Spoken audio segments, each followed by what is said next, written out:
దాదాపు 10 రోజుల నుంచి టాలీవుడ్ లో ఎక్కడ చూసినా సర్దార్ గబ్బర్ సింగ్ గురించి చర్చ. ఏప్రిల్ 8న ఈ చిత్రం విడుదల కాబోతున్న నేపథ్యంలో వరుసపెట్టి మేకింగ్ వీడియోస్, టీజర్స్, ట్రైలర్స్ తో మోత మోగించేసింది సర్దార్ టీం. పవన్ సినిమా సందడి కొంచెం తగ్గగానే తర్వాతి సమ్మర్ మూవీ సరైనోడు హంగామా మొదలవుతుంది. ఏప్రిల్ 1న నేరుగా మార్కెట్ లోకి వచ్చేయబోతున్నాయి సరైనోడు పాటలు. ఆ తర్వాత ట్రైలర్ వదలడానికి ప్లాన్ చేస్తున్నారు. ఇక సమ్మర్ లో రాబోయే నెక్స్ట్ బిగ్ మూవీ బ్రహ్మోత్సవం మాత్రం ప్రస్తుతం చర్చలో లేదు.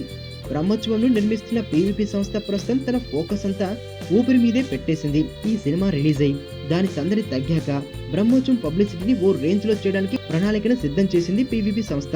ఇంగ్లీష్ న్యూ ఇయర్ తొలి రోజున బ్రహ్మోత్సవం ఫస్ట్ టీజర్ రిలీజ్ చేసిన బ్రహ్మోత్సవం టీం సెకండ్ టీజర్ కు సైతం కొత్త సంవత్సరాదినే ఎంచుకుంది. అయితే అది తెలుగు సంవత్సరాది కావడం విశేషం.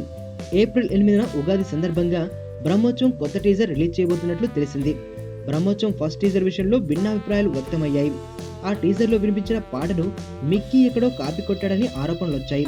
టీజర్ కూడా స్పెషల్ గా ఏమీ అనిపించలేదు. పాటలోని కొన్ని విజువల్స్ తీసి మొక్కుబడిగా టీజర్ చేశారు. అయితే ఈసారి మాత్రం ఓ కాన్సెప్ట్ ప్రకారం టీజర్ కట్ చేస్తున్నారట.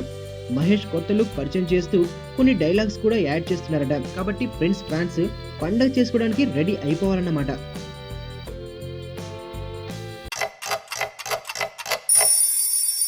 టైం రెండు రకాలు, ఒకటి గుడ్ టైం, రెండు బ్యాడ్ టైం.